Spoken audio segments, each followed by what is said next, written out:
Hello everyone. तो आज हम लोग देखेंगे ये पार्ट 3 रहेगा हम लोगों का। ये पार्ट 3 है, जिसमें पार्ट 2 में हम लोगों ने ये जो समता का अधिकार है आर्टिकल 18 से 14 तक, जो कि एक समरी के रूप में दिया हुआ था। यहाँ पे लिखा हुआ है एम लक्ष्मीकांत के बुक का मूल अधिकार एक नज़र में, जो हम लोग देख रहे हैं। तो उसका ये पार्ट 3 है। पार्ट 1 और पार्ट 2 इसका लिंक डिस्क्रिप्शन में मिल जाएगा, वहाँ से देख सकते हैं। पार्ट 2 में हम लोगों ने ये समता का अधिकार में जो आर्टिकल 14 से 18 तक है, इसको हम लोगों ने कवर किया था, ठीक है। और इसको हम लोग इस वीडियो में कवर करेंगे। तो हम लोग पहले से ही हम लोगों को पता है कि स्वतंत्रता का अधिकार आर्टिकल 19 से लेके 22 तक में है, ठीक है। अब आर्टिकल 19 में क्या है, 20 में क्या है, 21 में क्या है, 22 में क्या है, सबको हम लोग अलग अलग देखेंगे, ठीक है। तो शुरू करते हैं। इसमें बोल रहा है कि 6 अधिकार की सुरक्षा, मतलब टोटल आर्टिकल 19 में जो है वो टोटल 6 आर्टिकल का सुरक्षा का बात किया गया। वो आर्टिकल क्या है, स्वतंत्रता के अधिकार के तहत क्या क्या आता है। सबसे पहले वाक्य एवं अभिव्यक्ति की स्वतंत्रता, दूसरा जो है सम्मेलन की सुरक्षा, तीसरा संघ की सुरक्षा, फिर संचरण की सुरक्षा, निवास और वृत्ति की सुरक्षा। ये कुछ ऐसे सुरक्षा है जो कि हमको आर्टिकल 19 के तहत मिलता है। ये अभी क्या है, ये सारा सुरक्षा क्या है, इसको हम लोग आगे समझेंगे पूरा विस्तार के साथ। ये एक समरी के फॉर्म में है, जो कि अभी हम लोग जान रहे हैं। जैसा कि मैंने पहले ही बताया था यहाँ पे कि ये जो है एक तरह से समराइज फॉर्म में एक कह सकते हैं एक नज़र डाल रहे हैं सारे पे कि क्या। इसके बाद इससे रिलेटेड जितने भी जजमेंट है या जितने भी केस हुए वो सबको हम लोग विस्तार से समझेंगे। पहले हम लोग एक नज़र में देख रहे हैं सिर्फ इसको, ठीक है। फिर जो आर्टिकल 20 में है, ये क्या है, अपराध के लिए दोष सिद्धि के संबंध में संरक्षण। मतलब अपराध अगर कोई हो गया, दोष सिद्ध करने के संबंध में अगर किसी तरह का अधिकार का बात है, तो उसके वहाँ पे इसका मतलब जिक्र किया गया आर्टिकल 20 का, ठीक है। अब अगर आर्टिकल 21 का बात करें तो प्राण एवं दैहिक स्वतंत्रता, मतलब प्राण एवं दैहिक यहीं से आता है क्या, कि आत्महत्या जो है वो मौलिक अधिकार है या नहीं। तो इससे रिलेटेड जो केस आता है इसी में आता है। तो आर्टिकल 21, तो हम लोग जब आर्टिकल 21 को पूरे विस्तार से समझेंगे वहाँ देखेंगे। बस ये अभी देख रहे हैं कि आर्टिकल 21 में क्या कहा, क्या संविधान में लिखा हुआ है आर्टिकल 21 में, ठीक है। अब हम लोग देखते हैं क्या आर्टिकल 21, तो आपको लग रहा होगा ये भी आर्टिकल 21 है, ये भी आर्टिकल 21 है। ऐसा नहीं है, ये आर्टिकल 21A है, ठीक है। ये आर्टिकल 21A है। प्रारंभिक शिक्षा का अधिकार, मतलब प्राइमरी एजुकेशन जो होता है उसका अधिकार कहाँ पे, आर्टिकल 21 में है, मतलब प्रारंभिक शिक्षा का अधिकार, ठीक। फिर उसके बाद आर्टिकल 22 में क्या है, कुछ दशाओं में गिरफ्तारी और निरोध में संरक्षण। मतलब कुछ ऐसे मामले होते हैं जिनमें गिरफ्तारी से रिलेटेड, जैसे अगर जैसे कर सकते हैं कि अगर राज्य को आप पर किसी तरह का शक है, उसके तहत भी गिरफ्तारी होता है। कब होता है, नहीं होता, वो सारा हम लोग पूरे विस्तार से समझेंगे। फ़िलहाल हम लोग अभी एक नज़र में समझ रहे हैं। तो ये हो गया। तो अब हम लोग आर्टिकल 19 से 20 तक जो क्या था, आर्टिकल 19 से 20 तक जो था उसको भी हम लोग समझ लिए। 19, 20, 21 और 21A और 22, इस सब को हम लोगों ने समझ लिया।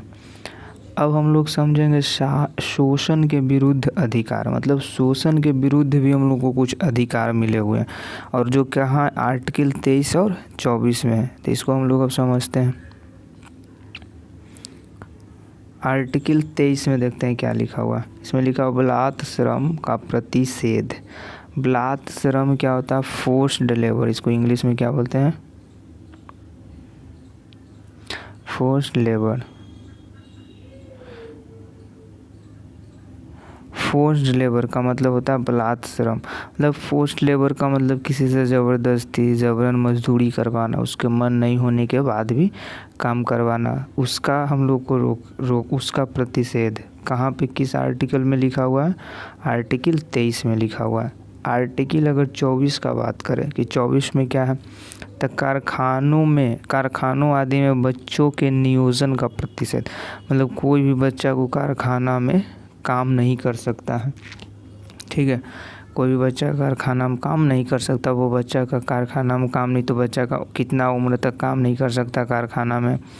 तो ये सब हम लोग कहाँ देखेंगे? आगे देखेंगे। अभी बस इतना जानते हैं कि कारखानों में बच्चों का काम नहीं करना, आर्टिकल 24 में ये बात का जिक्र है, ठीक है।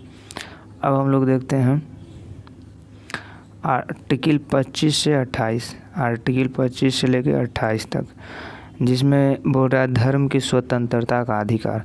धर्म की स्वतंत्रता का अधिकार कहाँ है? आर्टिकल 25 से 28 में। अब 25 से 28 में 25 आएगा, 26 आएगा, 27, 28, तो इस सब एक को भी हम लोग देखेंगे, ठीक है। तो एक करके जूम करके इसको देखते हैं।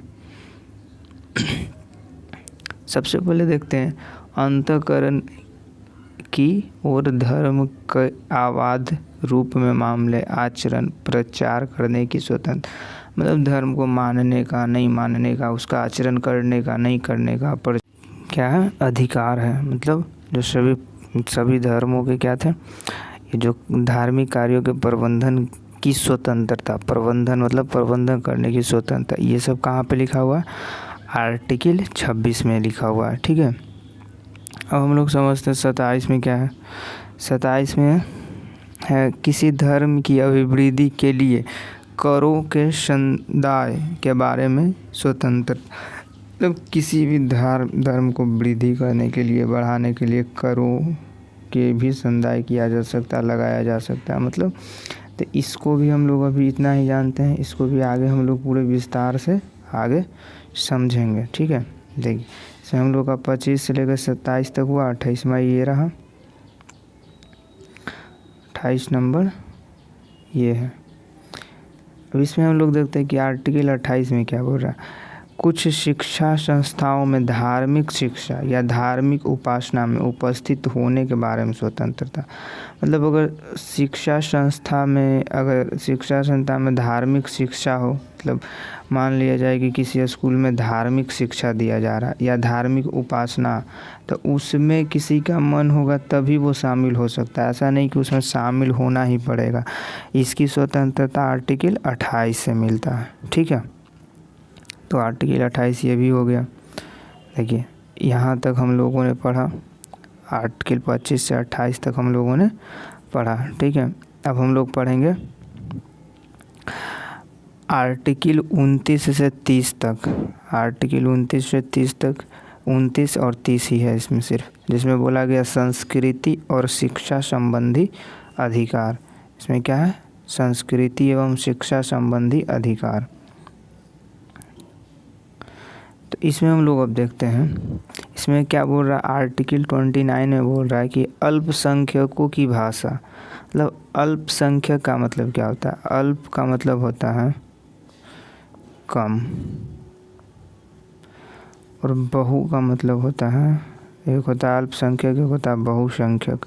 बहु का मतलब होता है ज़्यादा। तो जो अल्पसंख्यक है उसका बात किया गया यहाँ पे, बहुसंख्यक का बात नहीं किया गया। यहाँ क्या किया गया? अल्पसंख्यक की बात किया गया है। मतलब कम जनसंख्या वाले जो हैं, तो अल्पसंख्यकों की भाषा, लिपि, संस्कृति की सुरक्षा। तो जो कम संख्या में उनकी भाषा की सुरक्षा, उनके संस्कृति की सुरक्षा, उनके लिपि की सुरक्षा का अधिकार किस आर्टिकल में है? आर्टिकल 29 में, ठीक है। और फिर आर्टिकल 30 में क्या है? शिक्षा संस्थाओं की स्थापना और प्रशासन करने का अल्पसंख्यक वर्गों का अधिकार। मतलब शिक्षा संस्था का स्थापना भी वो कर सकते हैं, प्रशासन भी उसका कर सकते हैं। इन सब का करने का अधिकार उनको कहाँ से मिलता है? आर्टिकल 29 से मिलता है, ठीक है। ये सब हम लोग सब आगे पढ़ेंगे। ये तो एक नज़र में बस समरी के रूप में, सारांश के रूप में हम लोग देख रहे हैं, ठीक है। जो एम लक्ष्मीकांत पढ़ा होगा उसको समझ में भी आ रहा होगा।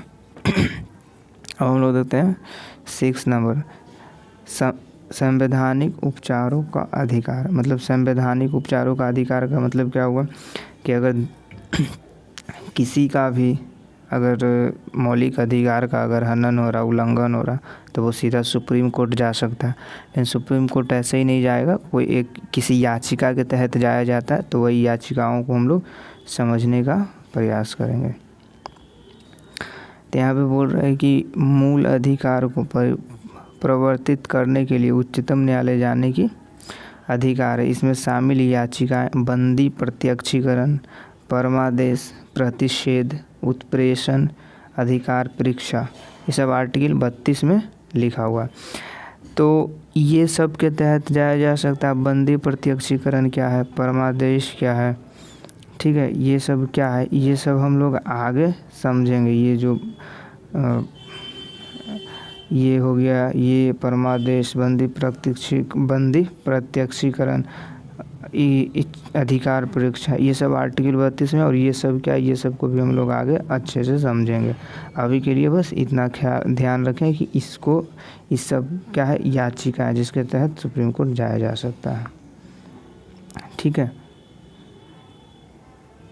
हम लोग अब हम लोग आगे चलते हैं, बढ़ते हैं आगे। अब क्या है, यहाँ तक आर्टिकल, तो आर्टिकल 12 से 32, आर्टिकल 12 से 32 तक हम लोगों ने बस एक नज़र में हम लोगों ने समझा, एक समरी के रूप में हम लोगों ने समझा कि क्या है। अब ये आर्टिकल 12 से 32 और 33, 34, 35 जो कि मौलिक अधिकार है, 34 हो गया, 33 और 35, ये भी समझेंगे हम। लेकिन अभी इसको हम लोग स्किप कर रहे हैं क्योंकि बुक के अनुसार, बुक के अकॉर्डिंग ही हम लोग चल रहे हैं। ठीक है, तो 33, 34, 35 आगे समझेंगे। और ये 12 से 32 तक अभी ख़त्म नहीं हुआ। अभी आर्टिकल 14, 15 एक एक पेज में ये रहेगा। इससे रिलेटेड क्या जजमेंट आया था सुप्रीम कोर्ट का, कभी किस पे केस हुआ था, कभी हाई कोर्ट या सुप्रीम कोर्ट में चुनौती दी गई थी, वो सारा चीज़ हम लोग समझेंगे। अभी हम लोग एक समरी के रूप में अभी तक जान रहे थे। ठीक है, तो अब हम लोग ये समझेंगे कि विदेशियों के मूल अधिकार। मैंने पहले ही बताया था कि कुछ ऐसे भी हैं मूल अधिकार जो विदेशियों को प्राप्त हैं। मतलब अगर भारत में कोई घूमने आया या रहने आया तो उनको भी प्राप्त है। तो वैसे लिखा हुआ है, केवल नागरिकों को प्राप्त मूल अधिकार जो विदेशियों को प्राप्त नहीं है।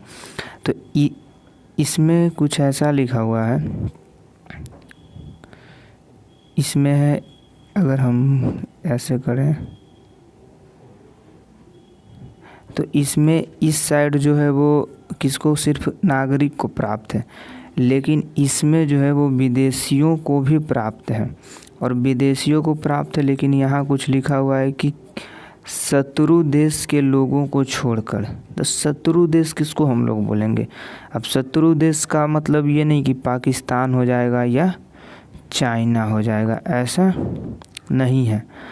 पाकिस्तान या चाइना नहीं होगा। शत्रु देश का मतलब क्या होता है? ऐसा कोई भी देश हो, ठीक है, ऐसा कोई भी देश हो जिससे भारत का उस टाइम युद्ध चल रहा हो। मतलब ऐसा कोई भी देश जिससे भारत का युद्ध चल रहा हो, वो क्या हो जाएगा? शत्रु देश हो जाएगा भारत का। तो उस पे इस टाइप का कोई भी अधिकार लागू नहीं होगा, उसका मौलिक अधिकार लागू नहीं होगा। ठीक है, तो अब हम लोग समझते हैं। पहले इधर हम लोग समझेंगे, फिर एक नंबर इधर देखेंगे, फिर एक नंबर उधर। तो इसमें क्या है? विदेशियों को प्राप्त नहीं है। तो बोल रहा है केवल धर्म, मूल वंश, जाति, लिंग, जन्म स्थान के आधार पर विभेद का प्रतिषेध। मतलब हम लोगों ने पढ़ा था कि जाति के आधार पर, धर्म के आधार पर, जन्म स्थान के आधार पर, ये सब के आधार पर किसी के साथ भेदभाव नहीं किया जा सकता। ये आर्टिकल 15 में था।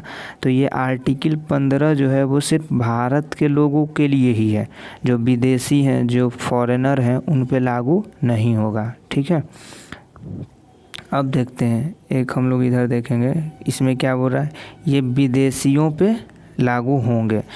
जैसे विधि के समक्ष समता या विधियों का समान संरक्षण, यानी आर्टिकल 14 लागू होगा। मतलब विधि के समक्ष समानता, मतलब अब मान लिया जाए कि कोई भारत में विदेशी आया है, ठीक है, अगर वो कोई अपराध करेगा तो ठीक उसको वैसे ही सजा होगा जैसे कि किसी और को होता है, भारत में रहने वाले को। मतलब विधि के आगे वो भी क्या है, समान है, जैसे कि कोई भारतीय है। ठीक है, तो ये हो गया। अब हम लोग दूसरा देखते हैं, इसमें बोल रहा है लोक नियोजन के विषय में अवसर की समता। लोक नियोजन का मतलब कोई भी सरकारी नौकरी हो या सरकार का काम हो, इसमें अवसर की समानता जो विदेशी हैं उनको नहीं मिलेगा, सिर्फ भारतीयों को मिलेगा। यार कहाँ है, आर्टिकल 16 में लिखा हुआ, अनुच्छेद 16 में लिखा हुआ कि लोक नियोजन में विदेशियों की अवसर की समानता नहीं मिलेगा। ठीक है, अब इसमें देखते हैं क्या, अपराधों के लिए दोषी सिद्धि के संबंध में संरक्षण। मतलब ये विदेशी पे ये लागू होगा। मतलब अपराध अगर कोई किया है तो उसका, वो अपराध अगर किया है तो वो अपना दोष, मतलब अपने आप को सही साबित करने का उसको अधिकार है। वो अपने आप को क्या कर सकता है, सही साबित कर सकता है। जैसे किसी पे केस होता है या कुछ होता है तो वो अपना वकील रखकर अपने आप को सही साबित कर सकता है। किस आर्टिकल के तहत, आर्टिकल 20 के तहत। और ये किसके लिए है, ये विदेशियों के लिए है। भारतीय तो करते ही है लेकिन विदेशी भी कर सकते हैं। ठीक है, हम लोग आगे देखते हैं तीसरा। इस साइड जो हम लोग देख रहे हैं, ये इस साइड जो हम लोग देख रहे हैं, वो इस साइड जो है वो सिर्फ इस साइड का जो है हम लोगों का, वो सिर्फ किसका है, सिर्फ भारत के लोगों के लिए है। लेकिन इस साइड जो है वो किसका है, दोनों का। ये साइड दोनों का है, ये साइड और ये साइड भारत के लोगों का है। लेफ़्ट साइड जो है वो भारत और राइट साइड जो है वो दोनों के लिए है।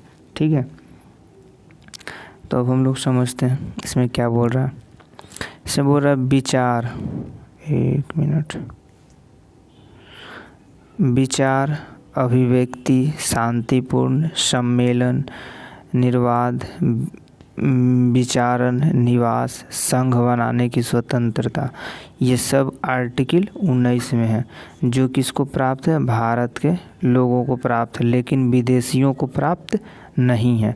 अब सपोज कोई विदेशी आके भारत में संघ अपना बना ले, अपना मतलब निवास करने लगे हमेशा के लिए, तो क्या ये भारत के लिए खतरा हो सकता है। भारत की स्वतंत्रता और सम्मेलन बनाने लगे तो क्या हो सकता है, भारत की एकता और अखंडता के लिए खतरा बन सकता है। तो ऐसा नहीं दिया गया, ये अधिकार जो है वो विदेशियों को नहीं है। तो अब हम लोग देखते हैं नागरिक एवं विदेशियों को प्राप्त मूल अधिकार। मतलब वैसे अधिकार जो नागरिक को भी प्राप्त है और मूल अधिकार को भी, मतलब जो यहाँ के लोग हैं, मतलब विदेशियों को भी प्राप्त है और भारत के लोगों को प्राप्त है, दोनों को। सिर्फ शत्रु देश इसमें शामिल नहीं होगा। तो हम लोग थर्ड तक आए थे, तो थर्ड में अब देखते हैं प्राण एवं दैहिक स्वतंत्रता का संरक्षण। मतलब ये जो प्राण और दैहिक स्वतंत्रता का मामला था, ये सिर्फ किसको प्राप्त है, सिर्फ नहीं, दोनों को प्राप्त है। नागरिक को भी प्राप्त है और विदेशियों को भी प्राप्त है, जो कि अनुच्छेद 21 के तहत हम लोगों को मिलता है।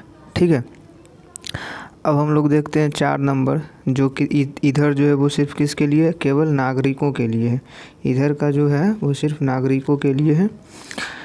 तो अब सिर्फ नागरिक वाला में हम लोग देखते हैं 4 नंबर, अल्पसंख्यक को शिक्षा एवं संस्कृति संबंधी, मतलब अल्पसंख्यक का मतलब मैंने पहले ही कंफर्म कर दिया है, मैंने पहले ही क्लियर कर दिया कि अल्प का मतलब क्या होता है, अल्प का मतलब होता है कम। कम जो है मतलब जिसकी संख्या कम है वो होता है अल्पसंख्यक। तो अल्पसंख्यक के लिए जो शिक्षा है या संस्कृति संबंधी जो भी लॉ है, कानून है, वो सिर्फ किसके लिए लागू होगा, वो सिर्फ और सिर्फ भारत के लोगों के लिए, जो कि आर्टिकल 29 में बोला गया। ठीक है। अब 4 नंबर इधर देखते हैं जो किसके लिए, दोनों के लिए है, नागरिक और विदेशी दोनों के लिए। तो इसमें क्या बोला, प्रारंभिक शिक्षा का अधिकार। तो प्रारंभिक शिक्षा जो है वो दोनों को मिलेगा। अगर यहाँ कोई विदेशी बच्चा रह रहा है, उनके माँ बाप विदेश से बिलोंग करते हैं, भारत के नहीं है, तो जो प्रारंभिक शिक्षा है वो दोनों को मिलेगा, जो कि आर्टिकल 21 क के अनुसार है। तब आर्टिकल 21A के तहत जो मिलता है। ठीक है। अब हम लोग देखते हैं 5वां, अल्पसंख्यक को अपने धर्म के प्रसार हेतु शिक्षण संस्थाओं की स्थापना का अधिकार। ये जो बोल रहा है कि अल्पसंख्यक को अपने धर्म के प्रसार हेतु शिक्षण, मतलब धर्म के प्रचार के लिए शिक्षण संस्थाओं की स्थापना कौन कर सकता है, ये सिर्फ कर सकते भारत के जो लोग हैं वही कर सकते थे। केवल नागरिकों को प्राप्त है, विदेशियों को नहीं प्राप्त है। ठीक है। जो कि आर्टिकल 30 के तहत भारत के लोगों को मिलता है। ठीक है। अब 5वां नंबर हम लोग देखते हैं इधर, जो दोनों को प्राप्त है। बोल रहा है कुछ मामलों में रियासत एवं नज़रबंदी से संरक्षण। नज़रबंदी से संरक्षण जो है वो दोनों प्राप्त होगा कुछ मामलों में, सारे मामलों में नहीं। वो क्या मामला है वो हम लोग आगे देखेंगे, आगे डिस्कस करेंगे जब पूरा विस्तार से पढ़ेंगे। ये कितना, आर्टिकल 22 में है। ठीक है। अब इधर अगर हम लोग देखें तो इधर तो अब नहीं है, लेकिन इधर है। तो इधर जो था वो किसके लिए था, दोनों के लिए था, विदेशी और भारत के लोग दोनों के लिए। तो 6 नंबर में क्या बोल रहा, बलात् श्रम मतलब फोर्स्ड लेबर। मैंने पहले ही बोला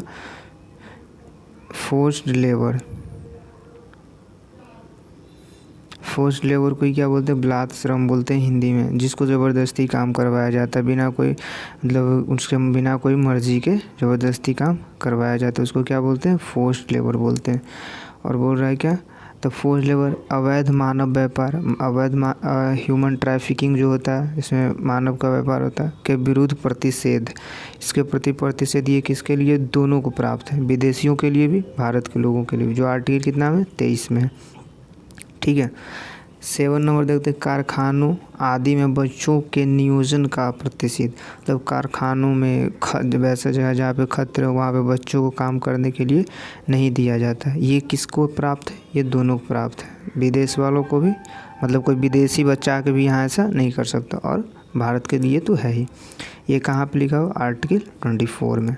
ठीक है। हम लोग आगे देखते हैं 8 नंबर बोल रहा है धर्म की अभिवृद्धि के लिए प्रयास करने की स्वतंत्रता।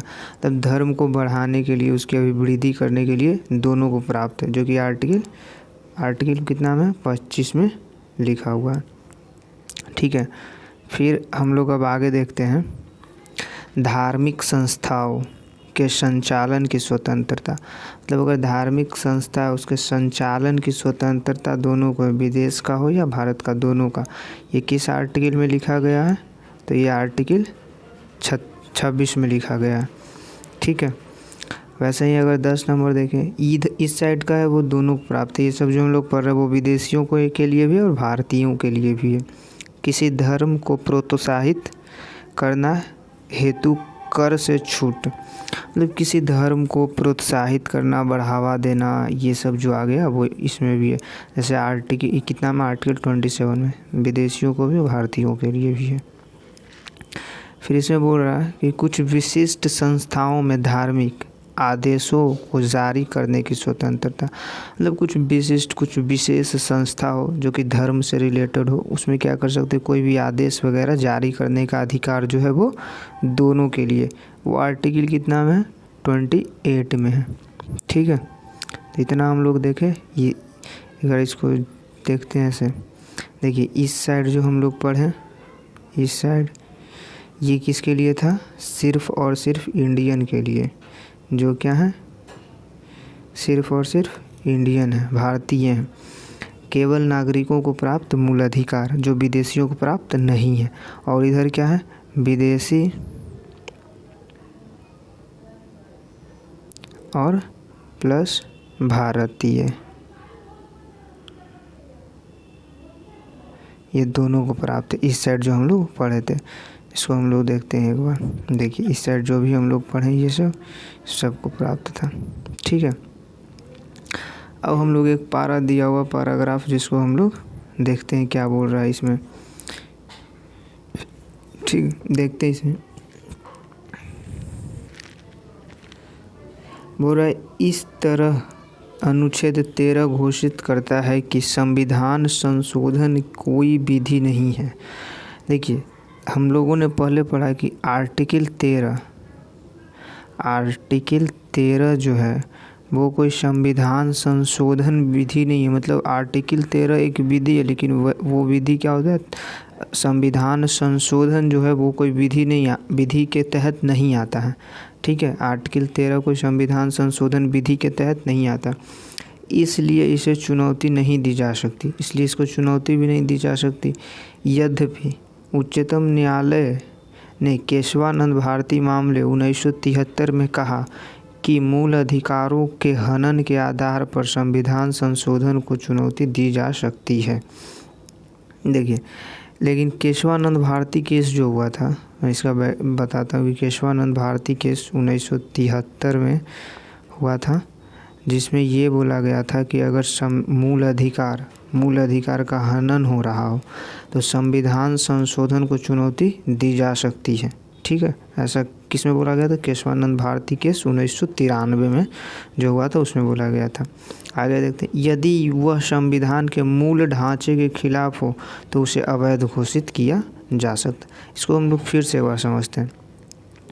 इसमें बोला गया है कि केशवानंद भारती केस, ये जो केस है केशवानंद भारती केस, इस केस में बोला गया कि सपोज किसी का मूल अधिकार का हनन हो रहा हो या मूल अधिकार किसी के खतरे में हो, मौलिक अधिकार फंडामेंटल राइट खतरे में हो, तो उसको संविधान संशोधन जो है वो उसको चुनौती उसको सुप्रीम कोर्ट में चुनौती दी जा सकती है। ठीक है, सुप्रीम कोर्ट में उसको चुनौती दी जा सकती है, लेकिन चुनौती तभी दी जाएगी जब वो मूल ढांचे के खिलाफ हो। मतलब अगर किसी का मूल ढांचा खतरा में हो, जैसे सपोज किसी मौलिक अधिकार में संशोधन करना है, किसी मौलिक अधिकार में, एक मिनट,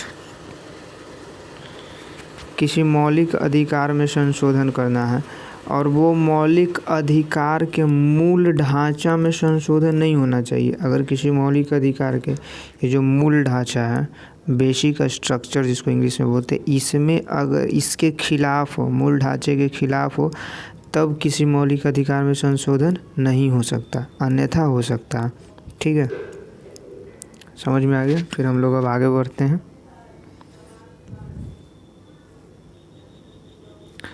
अब आगे हम लोग बढ़ते हैं, इसे बोल रहा है, तो अब हम लोग स्टार्टिंग से पढ़ेंगे। ठीक है, मतलब आर्टिकल 12 से, मैंने पहले ही कहा था कि हम लोग 12 नहीं 14 से, क्योंकि 12 आर्टिकल 12 और 13 हम लोगों ने